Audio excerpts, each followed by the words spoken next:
In the early days of its existence, Five Nights at Freddy's was shaping up to have one of the greatest reputations in gaming history, especially for an indie horror game. But in the last few years, we have seen that reputation basically turn to a dumpster fire and fall flat on its face. There are many different ways that you could point the finger at somebody else to make it seem like it wasn't Scott Cawthon's fault, but everybody knows that it kind of was. Can you imagine having a game, being the creator of a game that has the reputation of something like Five Nights at Freddy's, and giving it to a company that you know is more just to making games that are marketed towards children? That would obviously not be the best idea, but Scott Cawthon, being the person that he is, did it anyway. Now, there's no real reason to say why he did this, but my best guess is that his entire life he was a solo game creator. He wasn't very adjust to working with bigger companies, so when he was ready to sell his basically baby to different companies, Stillwell, being the underdog game creator that he saw, thought that, oh, well, I've been an underdog my entire life, why don't I give another underdog a chance? But the dumb thing is about that decision is that there is still a genre that you have to abide by. You know, two people can be an underdog, but it doesn't change the fact that they might be making different things. And you might be asking yourself, well, Juffo, why are you making a video titled Why You Hate Stillwell Studios, but you're making a video that's basically just shitting on Scott Cawthon? Well, I think that Scott Cawthon was dumb to sell his baby to this company, but I also think that he was under the impression, for maybe manipulative reasons on behalf of Stillwell Studios, that they were going to be able to uphold the reputation that Five Nights at Freddy's already had when he sold it. And why wouldn't they? They were shaping up to do it when it came to the first Help Wanted game. It was looking great. But then Scott had basically gone out of the entire picture to go make the first movie, which is when they started making Security Breach, and that's when things started going downhill. And I think that taking something as important to people as Five Nights at Freddy's is an extremely irresponsible and dangerous game to be playing, especially if you don't have the owner of the games or the creator of the games looking over your shoulder, because Five Nights at Freddy's followed a very specific line, had a very specific perfect ending that I've already gone over in my Why Springtrap is Perfect and my Henry Emily video, and taking it and throwing the ball farther in an unnecessary fashion was only going to lead to a disaster. And I know that this is a lot different than Five Nights at Freddy's being sold over to Stillwell Studios, but I think that we saw something in a similar fashion when it came to George Lucas signing over Star Wars to Disney. He already had an entire story that could have ended multiple movies ago, but whether it was for money or just because he thought it would be better in somebody else's hands so people could still enjoy new releases of the series, they sign it over to a multi-million-dollar company, to where that company is just full of old corporate bros who don't actually know anything about pop culture, and they just stomp on the entire project. Whoa, hey there, partner. Before we continue, did you know that I'm now live streaming on YouTube? That's right, we had our first live stream last night as a recording of this video, and just so you know, if you didn't tune in, this is the kind of content that you've been missing out on. Please, please! Oh my god!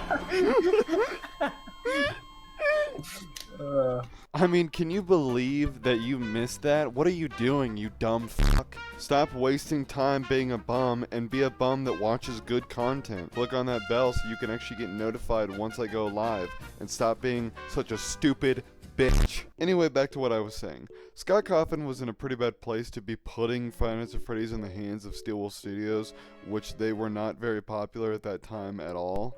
And again, as I said before, I understand if Scott Cawthon would have been like, oh, well, you know, this is another underdog company, let me give them a chance because I've been an underdog my entire life. But when you have a game as popular as Five Nights at Freddy's was and is still to this day, giving it to an underdog company is a very dangerous game. But let me make myself clear. I do not think that Stillwell Studios did nothing right when it came to Five Nights at Freddy's. I personally love Secret of the Mimic. I think it was a great game. I think it was very eerie. There are parts of it which I do not like very heavily, but all in all, I would have rather this been made than not. But the problem with Stillwell Studios is that they have really high highs and really low lows, which is why you have to be very careful when handling a game like Five Nights at Freddy's. Because if you have a game that's pretty good, everybody seems to really enjoy it. But if you have a game that's rough around the edges, it can cause a lot of problems. And which is why I think, and this may be a hot take, I understand that, but I think that Scott Cawthon shouldn't have gave Five Nights at Freddy's to Stillwell Studios but give it to somebody within the fan base that is a professional game creator, someone like Nixon or Fnaf or Kane Carter.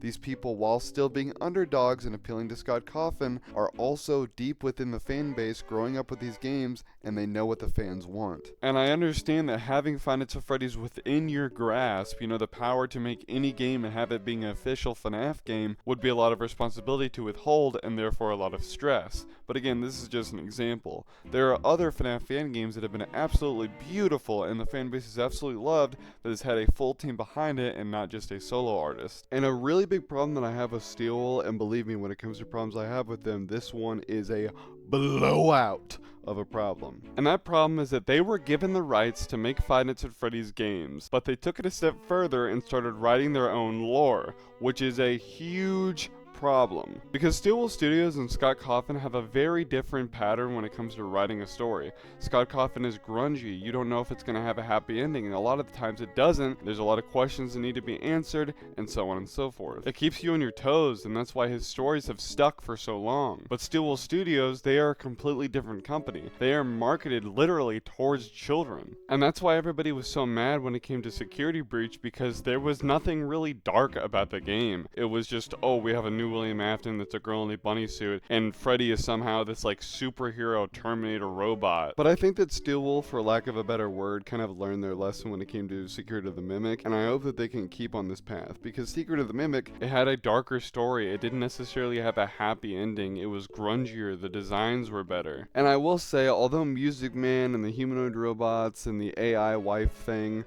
are stuff that I really hate about Secret of the Mimic, because I just really hate the sci-fi aspect that FNAF has turned into in the past 10 years. It would be pretty hypocritical for me to say that Steelwool was fucking the lore up by adding all the sci-fi stuff, but really it started with Scott Cawthon within Sister Location. So I guess all in all, it really wasn't just Steelwool who swooped in and started being the big bad wolf of the series, but I think that Scott Cawthon definitely should have given them some sort of limitations to what they can do, where it's like, hey, let me write the lore and you guys just make the games, because I don't want to have to do both anymore. That's what he should have done, because I think that Steelwool has been pretty irresponsible when it comes to it, and I think that Scott Cawthon was just as irresponsible to randomly give this franchise off to a company that clearly is not very good with it. And I know a lot of people are going to be like, oh, well, Scott Cawthon's a pretty private person.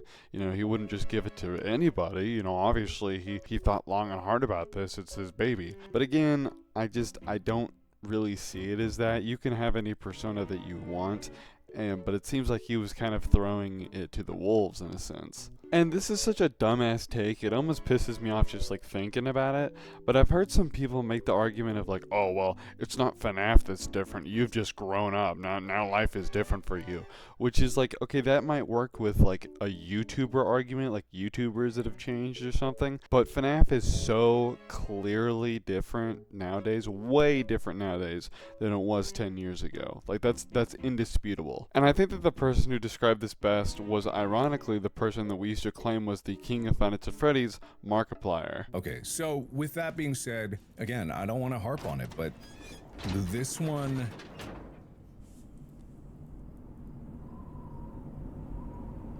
I miss it.